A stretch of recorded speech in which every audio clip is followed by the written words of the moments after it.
Good morning students. तो आज के हमारे लेक्चर में हम लोग बेटा नेक्स्ट टॉपिक करेंगे और वो है गैल्वेनिक सेल्स। जैसे हमने ऑलरेडी पढ़ा हुआ कि इलेक्ट्रोकेमिकल सेल्स बेटा दो टाइप की होती है, एक जिनको हम लोग इलेक्ट्रोलिटिक सेल्स कहते हैं और दूसरा जिनको हम लोग गैल्वेनिक सेल्स कहते हैं। इलेक्ट्रोलिटिक सेल्स वो सेल्स होती हैं जो इलेक्ट्रिकल एनर्जी को केमिकल एनर्जी में कन्वर्ट करें, यानी कि वहां पर एक नॉन स्पॉन्टेनियस प्रोसेस होती है। नॉन स्पॉन्टेनियस का मतलब होता है जहां पर हम लोग एक्सटर्नल सोर्स ऑफ एनर्जी को यूज करें और उसकी वजह से एक केमिकल रिएक्शन हो जाए। और गैल्वेनिक सेल्स वो सेल्स होती हैं जहां पर बेटा एक स्पॉन्टेनियस रिएक्शन हो, जहां पर जो केमिकल एनर्जी है वो बेटा कन्वर्ट हो जाए इनटू द इलेक्ट्रिकल एनर्जी।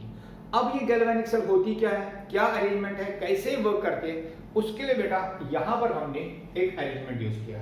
अगर आप इस अरेंजमेंट में देखेंगे, इस अरेंजमेंट में दो ऐसे कंटेनर्स हैं, एक बेटा हमने लेफ्ट साइड में रखा है, एक हमने राइट साइड में रखा है। हर एक कंटेनर जो यहां पर हमने रखा है, इस कंटेनर को बेटा हम लोग हाफ सेल कहते हैं। अब हाफ सेल होती क्या, हाफ सेल में एक कंटेनर होता है जो जनरली बेटा हम लोग कह सकते हैं एक गिलास का बीकर होता है। इस बीकर के अंदर एक मेटल रॉड होती है जो हमने इमर्ज की होती है, या एक मेटल स्ट्रिप होती है। इस मेटल रॉड या मेटल स्ट्रिप को बेटा हम लोग इलेक्ट्रोड कहते हैं। सो दिस मेटल रॉड और strip is known as electrode. अब बेटा जिस मेटल का ये इलेक्ट्रोड होगा उसी का सॉल्यूशन हम लोग यहां लेते हैं। तो जो ये सॉल्यूशन लेंगे, अगर ये जिंक होगा तो बेटा ये जिंक का सॉल्यूशन होगा, अगर ये मेटल रॉड कॉपर है तो बेटा ये कॉपर का सॉल्यूशन होगा, अगर ये एल्युमिनियम है तो ये एल्युमिनियम का। तो इसलिए बेटा इस सॉल्यूशन को यहां पर हम लोग इलेक्ट्रोलाइट या सॉल्यूशन या इलेक्ट्रोलाइट कहते हैं। सो ये बेटा हमारी हाफ सेल बनी। ऐसी दो हाफ सेल्स हमने यहां पर यूज किए, एक लेफ्ट साइड में और एक राइट साइड में।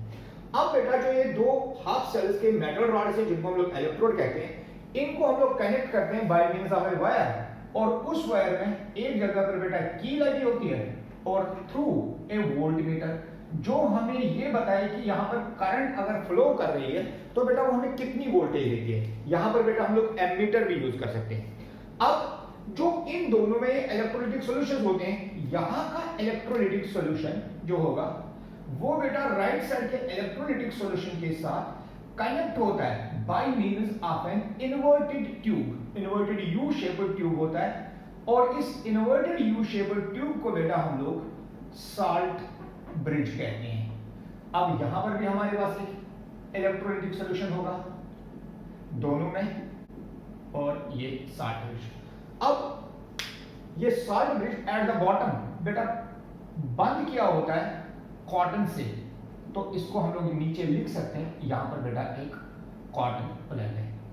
अब जनरली क्या होता है, जब भी हम लोग ये हाफ सेल बनाते हैं तो लेफ्ट साइड में जो सेल रखी जाती है, हाफ सेल रखी जाती है, इसमें बेटा यूजुअली एनोड होता है, इसीलिए इसको हम लोग एनोडिक हाफ सेल बोलते हैं। और राइट साइड में जो होता है उसमें कैथोड रखा होता है, तो इसलिए बेटा हम लोग इसको कैथोडिक हाफ सेल कहेंगे।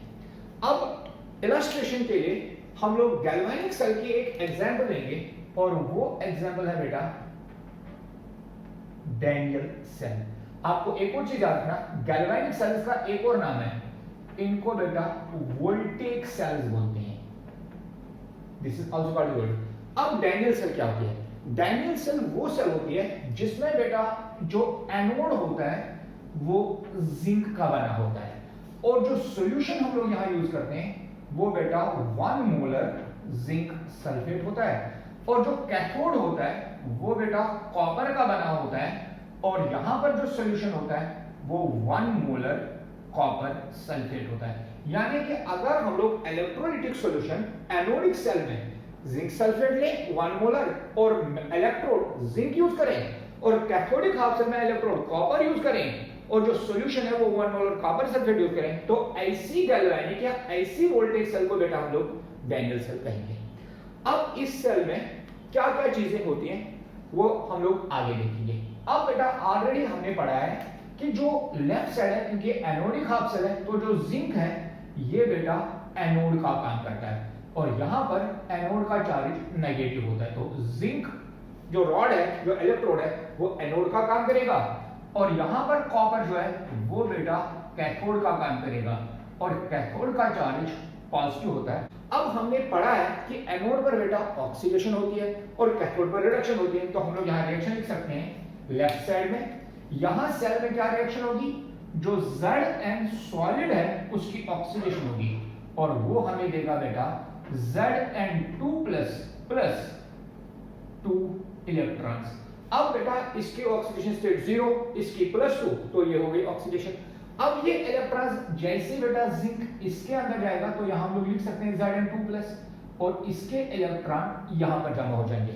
जैसे दूसरी आयन जिंक की यहां आ जाएगी तो यहां फिर लिखेंगे Zn2, यहां पर बेटा फिर हम लोग इलेक्ट्रॉन लिखेंगे। As the oxidation goes on, जैसे जैसे ऑक्सीडेशन रिएक्शन होती रहेगी तो ये इलेक्ट्रॉन्स बेटा अब यहां से फ्लो करेंगे, यहां से फ्लो करेंगे। क्योंकि अभी हमने की को प्रेस नहीं किया तो बेटा वोल्टमीटर कोई करंट नहीं दिखाएगा, इसलिए इस सेल को वर्क करने के लिए हमें इस की को बेटा प्रेस करना है ताकि वो यहां पर मिले।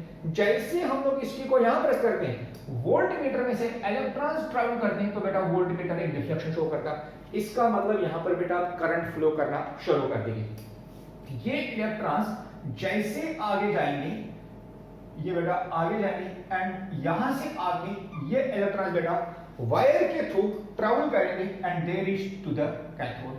अब यहां पर कैथोड पर बेटा इलेक्ट्रॉन्स है और यहां पर जो इलेक्ट्रोलाइटिक सॉल्यूशन है, क्योंकि ये एक्वस सॉल्यूशन होता है, ये बेटा in the form of Cu2 plus SO4 2 negative ions होती है। इस जगह पर अब जो कैथोड है हाफ सेल में, इसमें रिडक्शन होती है। तो जो ये Cu2 plus ion aqueous state में है, ये बेटा ये इलेक्ट्रॉन जो इलेक्ट्रॉन यहां एनोड से आ रहे हैं यहां पर, उनको गेन करके Cu सॉलिड स्टेट में दे रहे हैं। इस तरह से हम लोग देखते हैं एनोड जो है वो इलेक्ट्रॉन्स रिलीज करता है और कैथोड जो है वो इलेक्ट्रॉन्स को गेन करता है। इसलिए हम लिख सकते हैं इसमें फ्लो ऑफ इलेक्ट्रॉन जो है वो बेटा है फ्रॉम एनोड टू कैथोड। लेकिन आपको पता होगा कि जो फ्लो ऑफ इलेक्ट्रॉन्स है, अगर बेटा वो लेफ्ट टू राइट है तो करंट हमेशा उसके अपोजिट डायरेक्शन में आती है। इसलिए इस केस में जो करंट आए हैं वो बेटा रिवर्स डायरेक्शन में, यानी कि करंट हमारे कैथोड से एनोड की ओर जाएगी। इसलिए यहां पर लिख सकता हूं मैं फ्लो ऑफ करंट वो बेटा हमेशा होगी फ्रॉम कैथोड टू एनोड यहां पर। अब साथ में जैसे जैसे बेटा ये जिंक इसके अंदर आएगा, जब तक इसमें जिंक सल्फेट का सॉल्यूशन था ZnSO4, Zn का चार्ज बेटा 2 पॉजिटिव, SO4 का चार्ज 2 नेगेटिव, यानी कि टोटली ये सॉल्यूशन जब तक सेल वर्क नहीं कर रही थी ये न्यूट्रल था। लेकिन जैसे Zn2 इसके अंदर आया तो इसमें Zn2 प्लस की कंसंट्रेशन बढ़ गई। इसलिए हम लोग लिख सकते हैं इस हाफ सेल में जब ये वर्क करेगी Zn2 प्लस की मोलर कंसंट्रेशन जो है वो ग्रेटर देन SO4 2 नेगेटिव हो जाएगी। और साथ में बेटा आप देखेंगे आहिस्ता आहिस्ता जो ये जिंक मेटल यहां पर है, जो एनोड है, ये अपना वेट बेटा लूज करता जाएगा। आहिस्ता आहिस्ता ये डिसॉल्व होना शुरू हो जाएगा और इसका वेट बेटा कम हो जाएगा। क्यों? क्योंकि इसकी ऑक्सीडेशन रेट सॉलिड स्टेट से वो कन्वर्ट हो रहा है इनटू द एक्वस स्टेट। उसी तरह से अगर हम लोग राइट हैंड साइड में देखेंगे, यहां पर कॉपर का चार्ज 2 पॉजिटिव, सल्फेट का चार्ज 2 नेगेटिव। लेकिन बेटा यहां पर हुआ क्या, जो ये कॉपर 2 प्लस था उसने इलेक्ट्रॉन गेन करके वो डिपॉजिट हो गया इस कैथोड पर। इसलिए यहां पर जो कॉपर है वो डिपॉजिट, इसलिए बेटा इस राइट हैंड कंपार्टमेंट में जिसको हम लोग कैथोडिक ऑप्शन में कॉपर की आयंस कम हो रही है, सल्फेट की आयंस ज्यादा हो रही है, तो हम लिख सकते हैं Cu2 प्लस की मोलर कंसंट्रेशन है वो लेस देन SO4 2 नेगेटिव की कंसंट्रेशन से हो रही है। तो ये बेटा दो सेल्स में। अब बेटा यहां पर काम आता हमारा साल्ट ब्रिज। अब जो ये साल्ट ब्रिज है इसमें रखा क्या होगा हमने, इस साल्ट ब्रिज में आपने याद रखना जो ये साल्ट ब्रिज है इसमें बेटा हमने एक जिलेटिन का पेस्ट रखा होता है, प्लस उसमें एक हाईली आयोनिक कंपाउंड जैसे KCl या NaNO3 या बेटा NH4NO3 एटसेट्रा, कोई भी एक या एक से ज्यादा आयनिक कंपाउंड्स इस पेस्ट के थ्रू इसमें हम लोग ऐड कर देते हैं। अब बेटा जैसे इस सेल में जिंक की कंसंट्रेशन बढ़ जाएगी तो ये साल्ट ब्रिज जो है इसमें दो टाइप के मान लेते हैं। हमारे इसमें जो साल्ट ब्रिज था वो पोटेशियम नाइट्रेट था, तो पोटेशियम नाइट्रेट जब आयोनाइज हो जाएगा वो देगा K पॉजिटिव और NO3। अब बेटा क्योंकि यहाँ पर पॉजिटिव आयंस की कंसंट्रेशन बढ़ गई इसलिए जो ये नेगेटिव आयंस हैं वो साल्ट ब्रिज से आके यहाँ पर चली जाएंगी और वो बेटा इन जिंक आयंस के साथ कंबाइन होके इनको न्यूट्रलाइज करेंगे। यानी कि साल्ट ब्रिज का पहला फंक्शन है इस सेल की न्यूट्रलिटी को, हाफ सेल की न्यूट्रलिटी को मेंटेन करना। उसी तरह से क्योंकि यहाँ पर कॉपर खत्म हो गया तो यहाँ पर सल्फेट की कंसंट्रेशन बढ़ रही थी, यानी कि यहाँ नेगेटिव चार्ज बढ़ रहा था, इसलिए बेटा यहाँ पर जो पॉजिटिव आयन है वो यहाँ से मूव करके इसके अंदर चली जाएगी। इसलिए साल्ट ब्रिज दोनों साइड में इसकी इलेक्ट्रिकल न्यूट्रलिटी को बेटा मेंटेन करता है। सेकेंडली आपने याद रखना, अगर हम लोग मान लें कि यहाँ साल्ट ब्रिज नहीं था तो साल्ट ब्रिज इस तरह से इन दो सेल्स को हमने सिंपल इसमें कोई भी सॉल्यूशन नहीं रखा था तो यहां पर बेटा ये साल्ट ब्रिज हमने सिंपली एक ट्यूब रखा था जिससे हमने दो सॉल्यूशंस को बेटा कनेक्ट किया होता है। तो जब यहां पर जिंक की आयंस बढ़ती जाती तो राइट साइड में जिंक यानी कि पॉजिटिव चार्ज बढ़ जाता है तो वो आहिस्ता आहिस्ता अप साइड में बेटा मूव करता। लेफ्ट साइड में क्योंकि कॉपर खत्म हो जाता तो नेगेटिव का चार्ज बढ़ रहा है तो नेगेटिव आयंस बेटा यहां से बढ़ रही हैं। इस तरह से इस सॉल्यूशन में एक साइड में पॉजिटिव आयंस एक साइड में नेगेटिव आयंस। अब बेटा जब ये पॉजिटिव और नेगेटिव आयंस एक दूसरे के कांटेक्ट में आएंगे इसको हम लोग नाम देते हैं liquid dash liquid junction potential. इस liquid dash liquid junction potential की वजह से जो यहां पर वोल्टमीटर है उसकी करंट बेटा कम हो जाती है। इसलिए साल्ट ब्रिज का एक और फंक्शन है कि वो इस लिक्विड जंक्शन का जो पोटेंशियल बनता है इसको बेटा डिक्रीज करे, इसको खत्म करे। अब एक और चीज आपने याद रखनी है, यहां पर बेटा जो हमने ये इलेक्ट्रोलाइट्स यूज किए, हम लोग अगर KCl है तो इसको यूज नहीं कर सकते। कब यूज नहीं कर सकते? अगर हमारे पास मरकरी हो, हमारे पास लेड हो, हमारे पास बेटा सिल्वर हो या हमारे पास थाइनियम हो। अगर हम लोग सिल्वर इलेक्ट्रोड यूज करें, लेड इलेक्ट्रोड यूज करें, सिल्वर इलेक्ट्रोड यूज करें या थाइनियम इलेक्ट्रोड यूज करें तो KCl यूज नहीं कर सकते। क्यों? क्योंकि ये सारे मेटल्स क्लोराइड आयन के साथ रिएक्ट करके बेटा एक प्रेसिपिटेट बना रहे हैं, तो इसलिए बेटा हम लोग इसको यूज नहीं कर सकते। सेकंड चीज आपने याद रखनी है, आपने यहां पर वो इलेक्ट्रोलाइट यूज करना है जिसकी मोबिलिटी ऑफ कैटायन जो है वो बेटा approximately equal to mobility of anions की होनी चाहिए, बराबर होनी चाहिए। यानी कि वो स्पीड जिससे कैटायंस कैथोडिक हाफ सेल में जा रहे हैं और एनायंस एनोडिक हाफ सेल में जा रहे हैं, उनकी स्पीड बेटा सेम होनी चाहिए। इस तरह से ये साल्ट ब्रिज की कुछ इंपॉर्टेंट फंक्शंस है। अब यहां पर आप इसको जल्दी से कॉपी कीजिए तो बाकी बेटा हम लोग नेक्स्ट लेक्चर में कंटिन्यू करेंगे। अगर बेटा हमें इस सेल की कंप्लीट रिएक्शन लिखनी हो तो ये ऑक्सीडेशन रिएक्शन है, ये रिडक्शन हाफ रिएक्शन है, इन दोनों को हम लोग ऐड करेंगे। तो जब हम ऐड करेंगे तो ये लेफ्ट साइड के इलेक्ट्रॉन जो है ये राइट साइड के इलेक्ट्रॉन्स के साथ बेटा कैंसिल हो जाएंगे। तो इसलिए हम लोग लिख सकते हैं कि ओवरऑल रिडॉक्स रिएक्शन क्या होगी इस सेल में। इसमें क्या होगा, जो Zn सॉलिड है वो रिएक्ट करेगा Cu2 प्लस जो एक्वस स्टेट में और कन्वर्ट हो जाएगा। Zn से हमें क्या मिला, Zn से बेटा हमें Zn2 प्लस मिला वो एक्वस स्टेट में, और यहां पर बेटा Cu2 प्लस से हमें Cu मिला सॉलिड में। इस तरह से जो जिंक है वो बेटा सॉलिड स्टेट से एक्वस स्टेट में चला जाएगा जैसे यहां पर चला गया, और जो कॉपर 2 प्लस आयंस है वो एक्वस से बेटा सॉलिड स्टेट में हो जाएगी। यानी कि जिंक की ऑक्सीडेशन होगी, कॉपर की रिडक्शन होगी, और जिंक जो है इलेक्ट्रॉन लूज करेगा वो बेटा कॉपर गेन करेगा। और इस तरह से इस सेल में एक कांस्टेंट फ्लो ऑफ करंट तब तक रहेगा जब तक बेटा जिंक की ऑक्सीडेशन, एक समय जब ये जिंक खत्म हो जाएगा तो बेटा फ्लो ऑफ इलेक्ट्रॉन रुक जाएगा और हमारी सेल जो है वो वर्क करना बंद करेगा। अब इस सेल में इस सेल को अगर हमें रिप्रेजेंट करना हो तो कैसे लिखते हैं? सबसे पहले आपने याद रखना, लेफ्ट साइड में हम लोग हाफ एनोडिक हाफ सेल लिखते हैं, राइट साइड में बेटा कैथोडिक हाफ सेल। तो इसलिए नेक्स्ट पार्ट जो है वो है रिप्रेजेंटेशन ऑफ सेल। तो सबसे पहले आपने ध्यान रखना, सबसे पहले हम लोग बेटा मेटल को लिखते हैं, तो लेफ्ट साइड में एनोडिक हाफ सेल में जो मेटल है वो जिंक है। फिर बेटा जो मेटल है वो सॉल्यूशन में डिप किया होता है, तो दोनों को डिफरेंशिएट करने के लिए हम लोग एक लाइन लिखते हैं, ये फेज बाउंड्री को रिप्रेजेंट करता है, यानी कि यहां पर जो ये सॉलिड था ये चेंज हो जाएगा इनटू द एक्वस स्टेट। तो यहां पर बेटा Zn2+ साथ में एक्वस और ब्रैकेट में बेटा हम लोग लिखेंगे ये 1 मोलर है। ये बेटा हमारी एनोडिक हाफ सेल होगी। एक हाफ सेल को दूसरी हाफ सेल के कनेक्ट करने के लिए हम लोग साल्ट ब्रिज यूज करते हैं, तो इसलिए बेटा यहां पर हम लोग साल्ट ब्रिज लिखते हैं। उसके बाद जो नेक्स्ट सेल है वहां पर बेटा पहले हम लोग Cu2+ लिखते हैं, that is Cu2+ aqueous state में इसकी भी कंसंट्रेशन बेटा 1 मोलर है। और लास्ट में बेटा आपको याद रखना हमने Cus लिखना।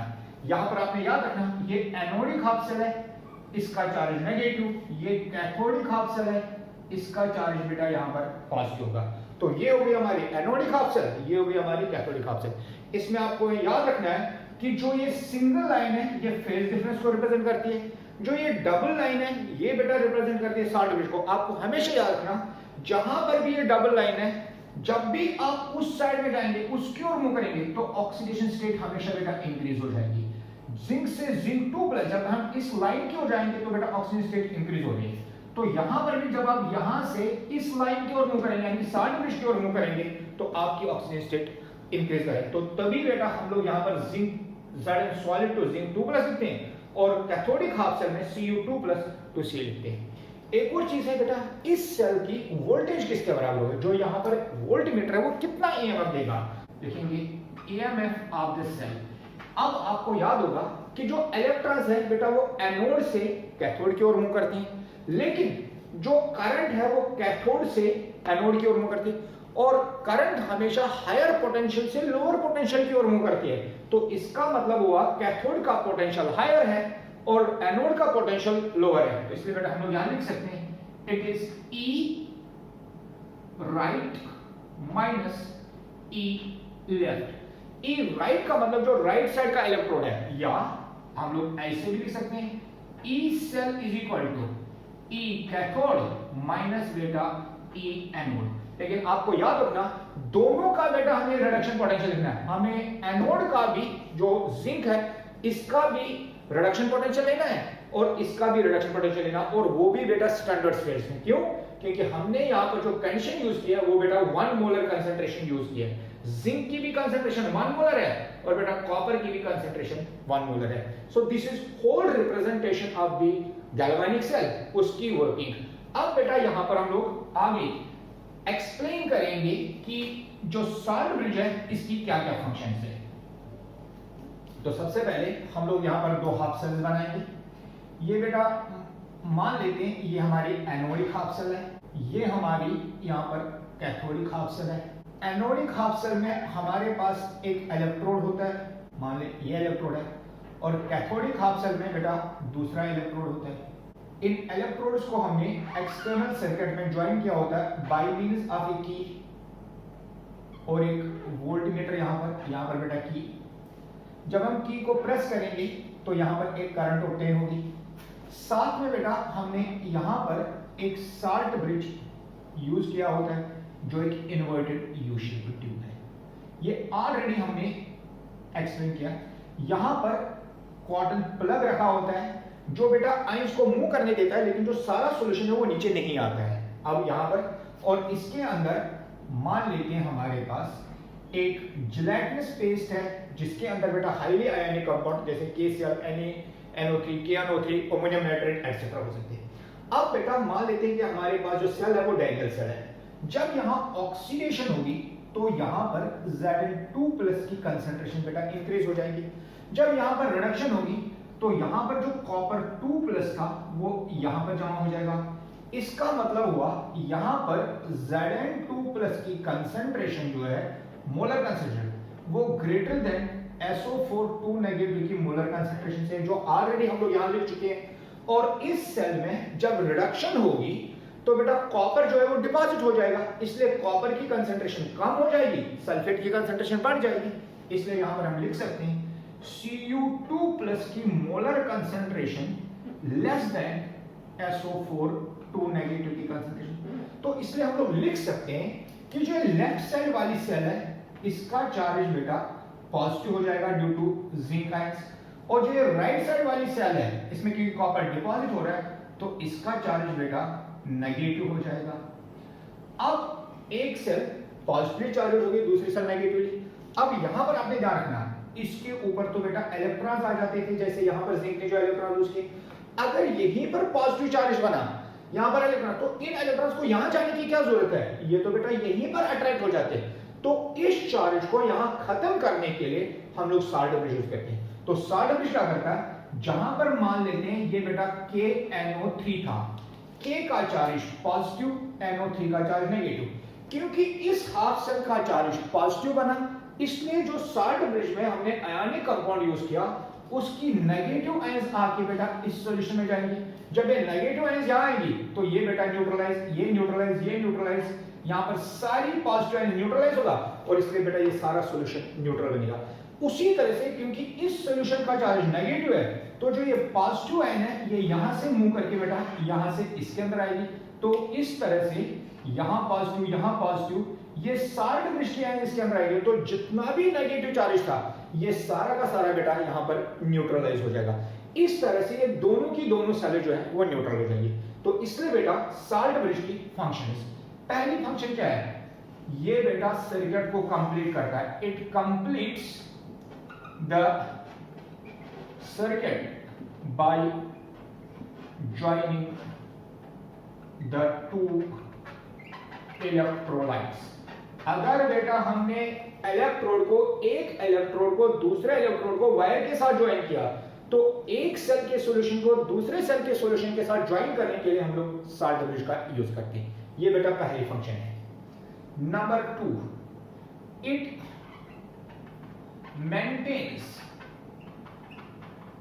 Electrical neutrality of the two half cells. जो ये दो हाफ सेल्स है इनकी इलेक्ट्रिकल न्यूट्रलिटी मेंटेन करने के लिए जो ये साल्ट ब्रिज है यहां से नेगेटिव आयंस इस साइड में आएंगे और पॉजिटिव आयंस बेटा इस साइड में आएंगे। तो ये साल्ट ब्रिज का दूसरा काम है। साल्ट ब्रिज का एक और काम है नंबर 3, अगर बेटा यहां पर हम लोग साल्ट ब्रिज नहीं यूज करें, मान लेते हैं यहां साल्ट ब्रिज नहीं है, हम लोग सिंपली दोनों इलेक्ट्रोलाइटिक सॉल्यूशन को एक दूसरे के साथ कनेक्ट करते हैं by means of an open tube. अब यहां पर मान के हम लोग चलते हैं कि हमने बेटा यहां पर जो साल्ट ब्रिज यूज किया उस साल्ट ब्रिज के अंदर हमने कोई भी आयनिक सॉल्यूशन नहीं रखा, हमने सिर्फ एक जेलेटिन का पेस्ट यूज किया।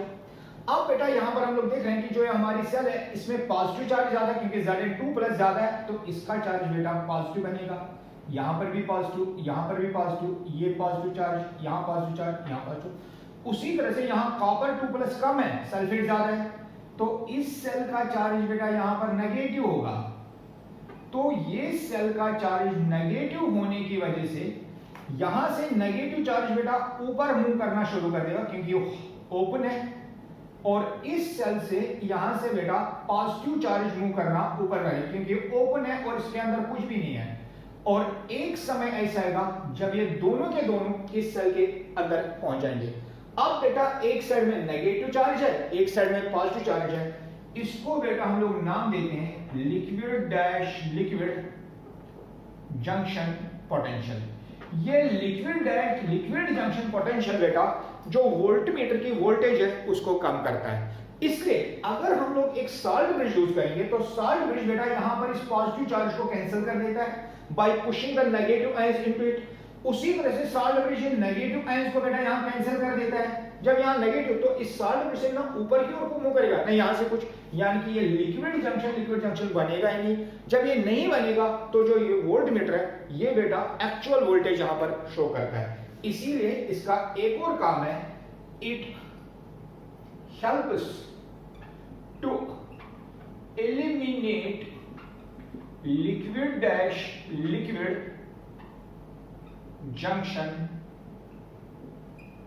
पोटेंशियल। एक और चीज हो सकता है, अगर बेटा ये दोनों इलेक्ट्रोलाइटिक सॉल्यूशन हम लोग कांटेक्ट में लाएंगे और उनमें कोई प्रेसिपिटेशन रिएक्शन पॉसिबल है, तो वो भी बेटा यहां पर नहीं होगी, क्योंकि ये साल्ट ब्रिज इस सॉल्यूशन और इस सॉल्यूशन को दो डिफरेंट कंटेनर्स में रखता है, इनको एक दूसरे के कांटेक्ट में लाने नहीं देता है। अब जब ये कांटेक्ट में नहीं आएंगे तो बेटा अगर प्रेसिपिटेशन रिएक्शन कोई पॉसिबल है वो भी नहीं हो सकती। तो ये भी बेटा साल्ट ब्रिज की फंक्शन है।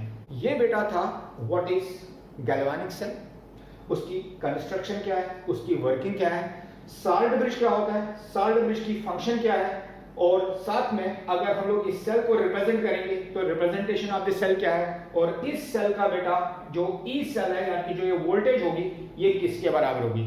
अगर आप यहाँ कैथोड देखेंगे दैट इज कैथोड का इलेक्ट्रोड पोटेंशियल माइनस बेटा एनोड का पोटेंशियल।